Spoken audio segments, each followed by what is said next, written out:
First, I want to thank Jen for getting this all together and all the wonderful organizers that have been working so hard all week.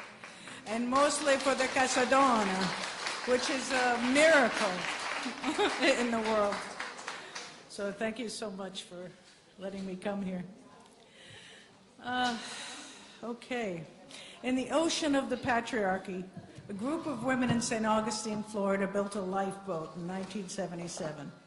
We built an intentional community that was matrifocal in its base in intention and function.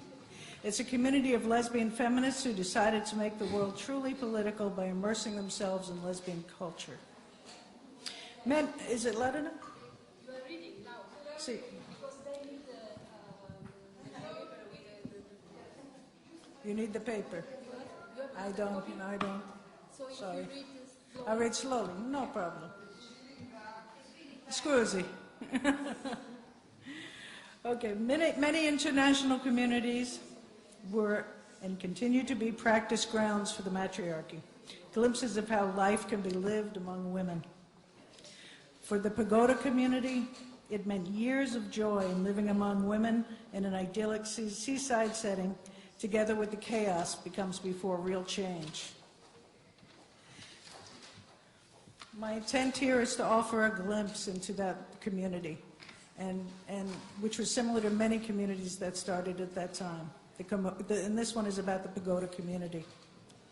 The energy of lesbian feminist activists in the 1970s was boundless. The joy of finding each other for the first time fueled the flames. We created a vital alternative culture.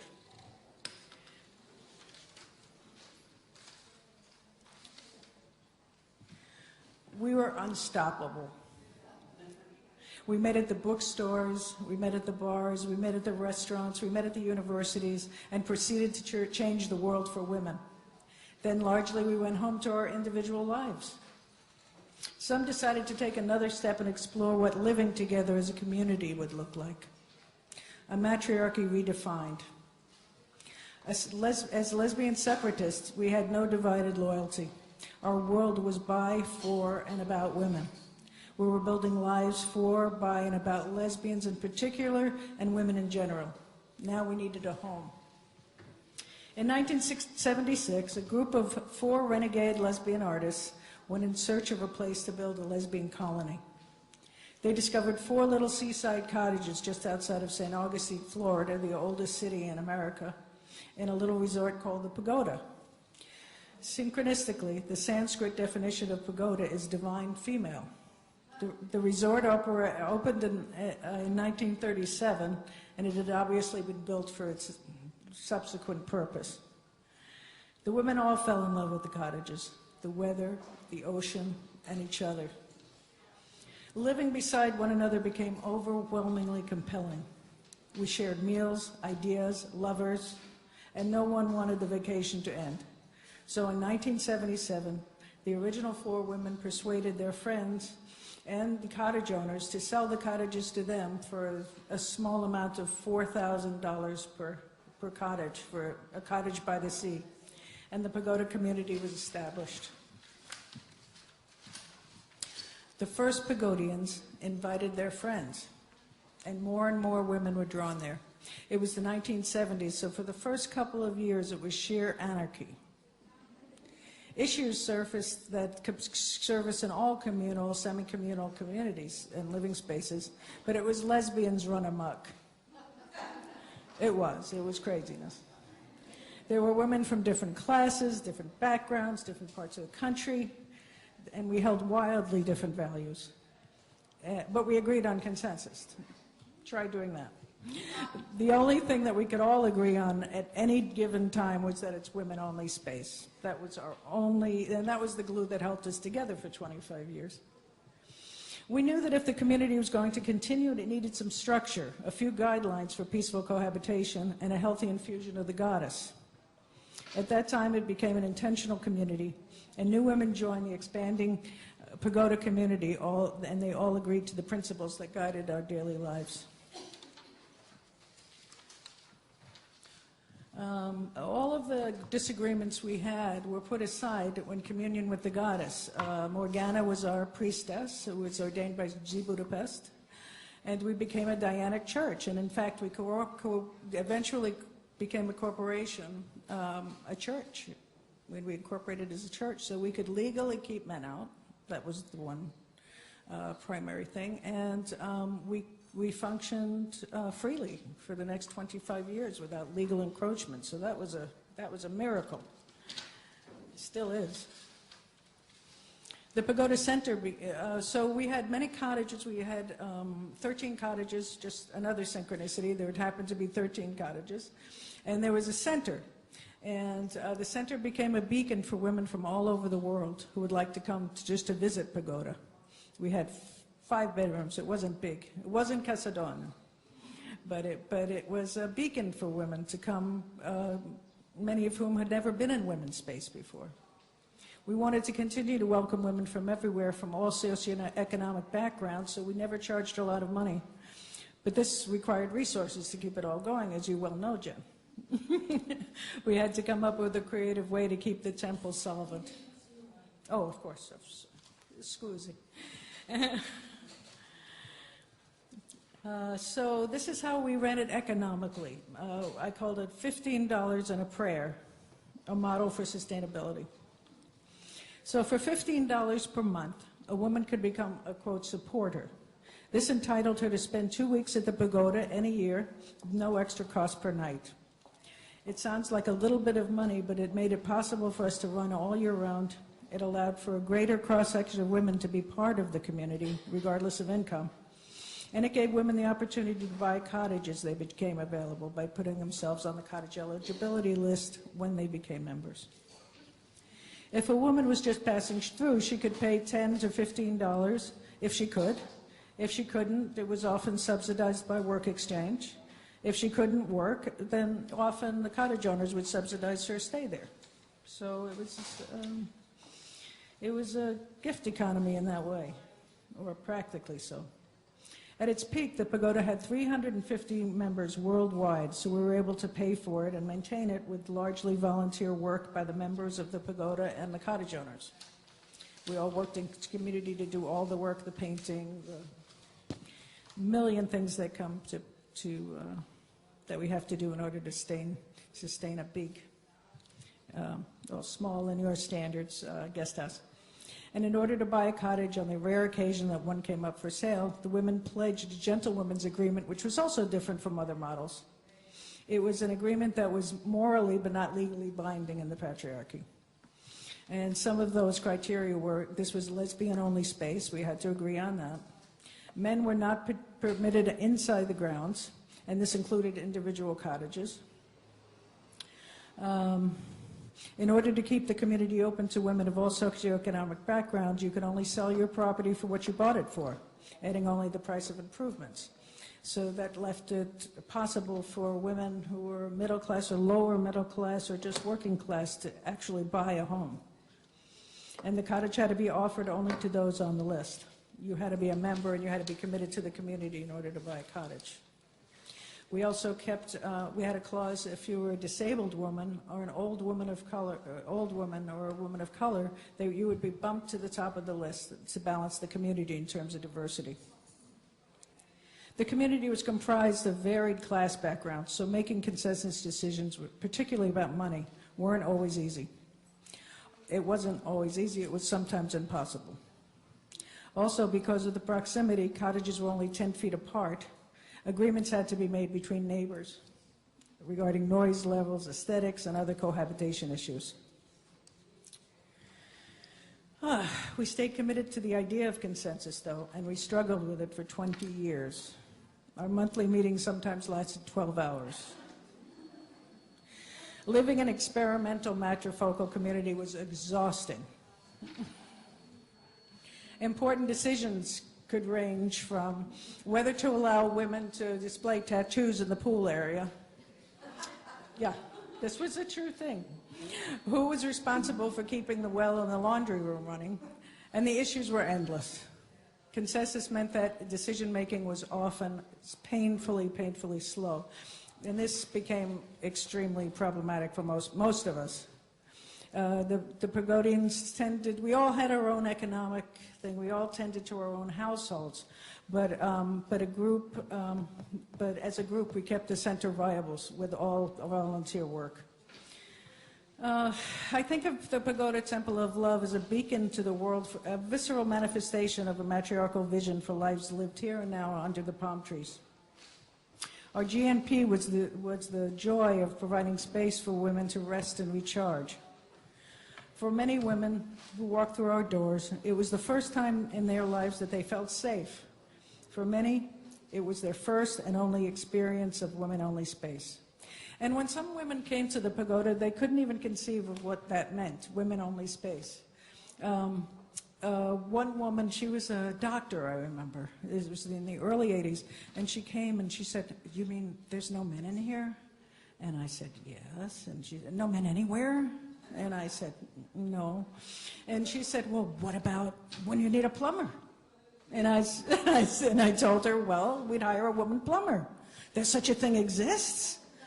And she just could not believe that we had this little, tiny little lesbian cow town without any men. She just couldn't get that. By the second day, she came to my house very irate. She said, "I thought there were no men allowed in here." And I said, "There aren't." And she said, "I was walking on the beach and I saw a man." She thought we had control of the entire town of St. Augustine and was resentful when she saw a man walking on the... So it doesn't take long to get used to being in women-only space, is my point. So the product that the pagoda produced was the awakening of consciousness and that life could be lived happily among women, most of the time. In one definition of matriarchy, it's been defined by Lynn Webster and Wilde in her book On the Trail of Women Warriors as societies in which the great mother goddess is the central spiritual power and in which women hold political power. The pagoda incorporated as a church of the goddess is Diana, as I said, and certainly fit that model with our priestess in residence, the honoring of our crones, and our essentially feminist method of creating rules for a living community. The pagoda structure under this criteria could be described as uber-matriarchal, in that men were taken out of the equation entirely, which I have no doubt made way for a more feminine creativity and expression. I'm sorry if this is making you nervous.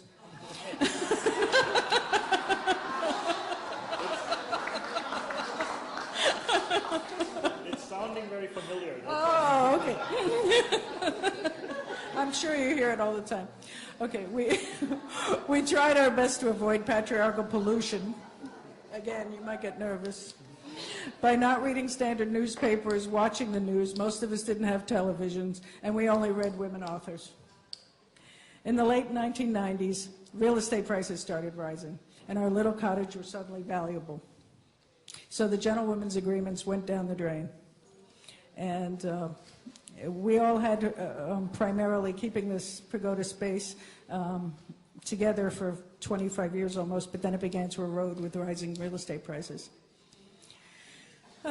So one by one, our lesbian nirvana by the sea dismantled.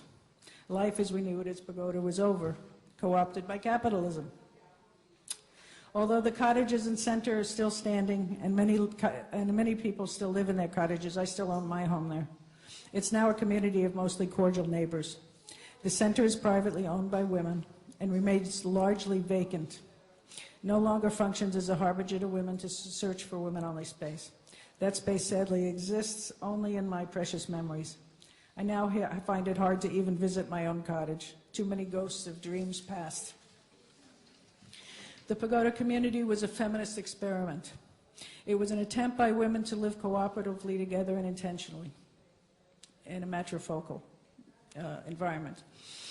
As women are piecing together our histories and our scholars are uncovering evidence of matriarchies cross-culturally across the world, I have to look at the pagoda as a community in a positive light, even though it's not happening anymore, the positive being that it still exists in some fashion, although now in a much different form.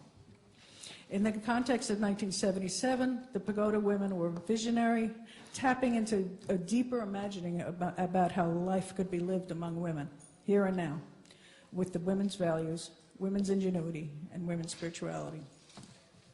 And I want to thank Vicki Noble, because I did this. I did a paper. I completely misunderstood what her project was.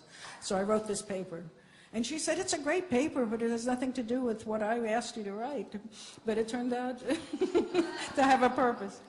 And this was how I was going to end, but I got some news 2 days ago that another women's community in the United States, probably the most important lesbian community in the United States, the Michigan Women's Music Festival, is coming to an end. The Michigan Women's Music Festival was founded in 1975 rather, after the National Women's Music Festival. That was the first national women's cultural festival that we had in the United States. It was in 1974. At that festival, Malvina Reynolds, Holly Near, many of us were involved in sort of a fight over not allowing men. And they had to, at that festival, it was at a university, so some of us there, some of the women there decided to do their own festival. They found a place in the middle of the woods in Walhalla, Michigan, in the middle of nowhere, and started a festival that became, it's now in the history books. It's now in, I met a woman on the path last year, a young woman, an African woman who lived in Britain, and we asked her how she found herself in the middle of the woods. She was lost there in the middle of Michigan. She said, I've read about it in my history books. So what started as an idea came to be the symbol of lesbian feminist culture, I believe. And it held the space for many, many years. Over the last 10 years, the transsexual community has barraged our festival with a smear campaign, saying that because we're women born women's space, that we're anti-trans, and started a smear campaign that's really led to the end of the festival. So I just want to read an excerpt from the woman who's been holding the space for us for 40 years. Her name is Lisa Vogel.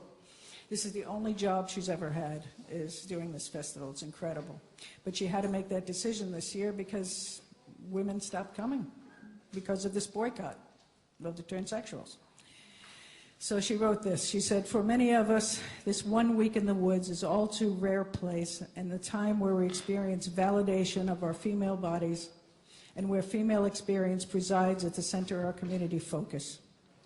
A place to lay our burden down from misogyny that pervades our lives from cradle to grave.